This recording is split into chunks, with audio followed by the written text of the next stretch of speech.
Mars CGI ball. Preparing for landing. Is it even possible to land on this thing? Thrust and combustion aren't even possible in a vacuum. Is this a Disney movie or something? Ridley Scott? Guys? Hello?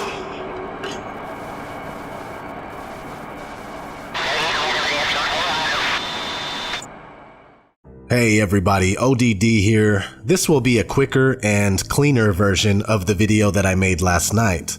So let's jump right in. There is an island in Canada called Devon Island, and this place is home to the Houghton Mars project. It's no secret.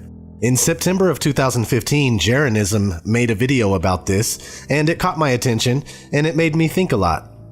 Though I was interested, I still thought to myself that of course they have to have a simulated Mars environment to train in. Why wouldn't they? It's not that weird, right?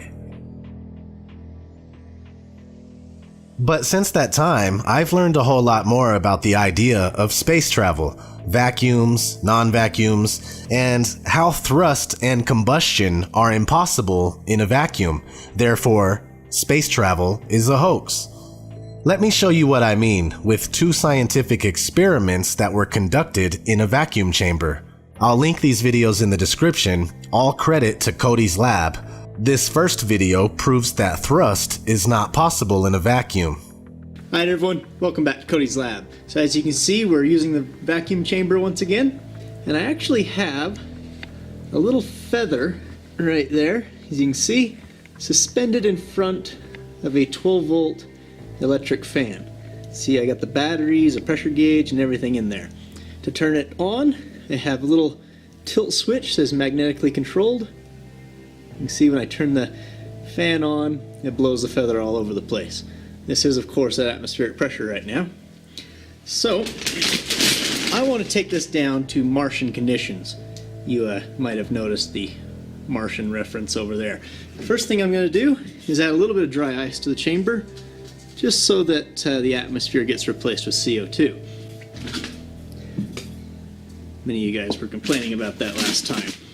So now I should have a CO2 atmosphere, or at least it'll create one. And now we're going to suck out all of the air, or at least most of it, down to the point where about between 4 to 6 millimeters of mercury, which is of course the pressure on the surface of Mars. So let's plug in the vacuum pump. There we go. Give this a little while to suck down. These pieces of CO2 look really interesting in the vacuum.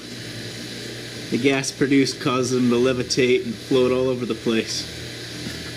But if you can see the gauge over there, you can see that the air pressure is just about to the point where it's would be considered the surface of Mars. So since we're at Martian air pressure, let's unplug the vacuum pump and let's turn on this fan. Place your bets as to what's going to happen to this feather.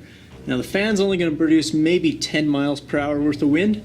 On the surface of Mars, the fastest recorded wind speed is about 70 miles an hour. But let's say the superstorm in the Martian had wind speeds of 200 miles an hour, 20 times what we have here. To compensate for that, I imagine the feather is about 20 times easier to push over than a spaceship. So let's see what happens. Okay, fan's on. And the feather's not moving. In fact, let's zoom in on that.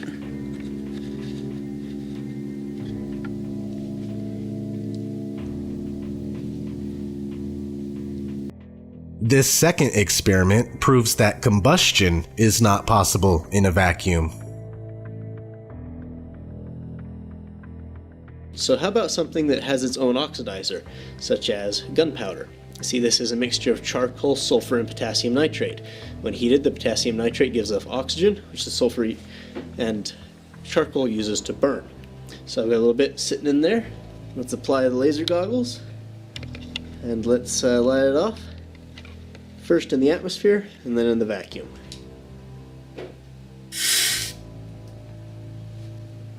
Okay, as you can see, it produced lots of smoke and burned rather quickly.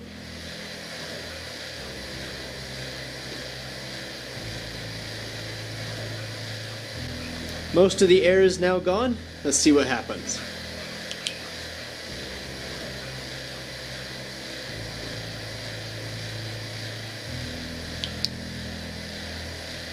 The gunpowder did not ignite.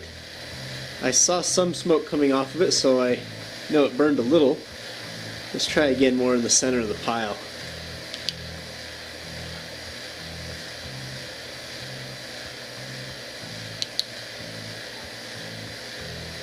And that's it. The gunpowder does not burn. And so I'm going to be burning some rocket candy. This is a mixture of sugar, potassium nitrate, and iron oxide. This is used in amateur rockets because the ingredients are readily available and the amount of thrust it produces is quite high. So let's light this on fire and see how it does. So this is in Earth atmosphere.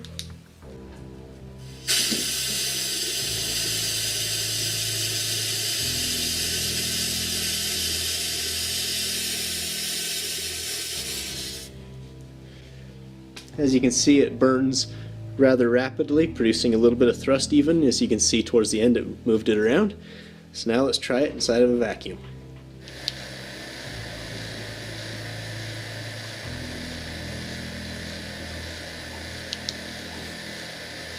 No ignition. That's interesting. I did see some little poofs as it tried to burn, but it was unable to sustain itself. So even when it's in one solid piece, it can't chain and continue burning. So I've let a little bit more air back into the chamber. Let's see if it'll burn now.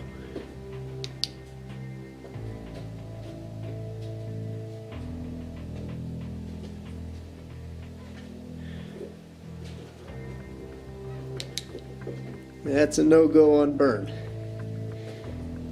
Wait. It's kind of smoldering.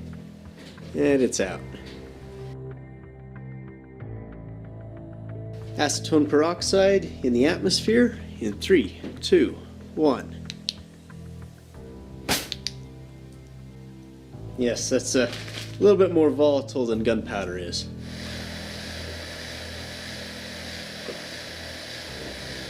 Acetone peroxide in vacuum in 3, 2, 1.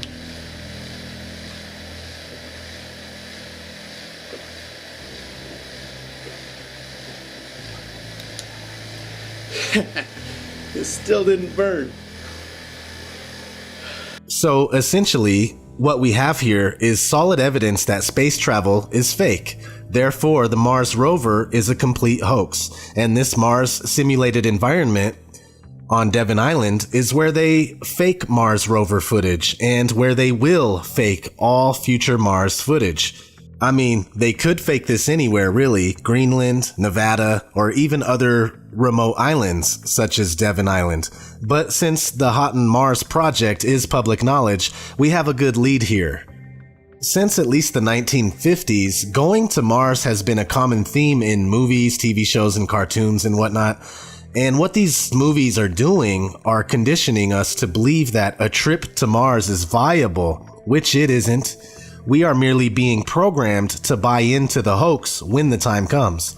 Stay on your toes and keep a good spotlight on these liars. We need to watch everything they do like a hawk. This has been ODD. Thanks for watching.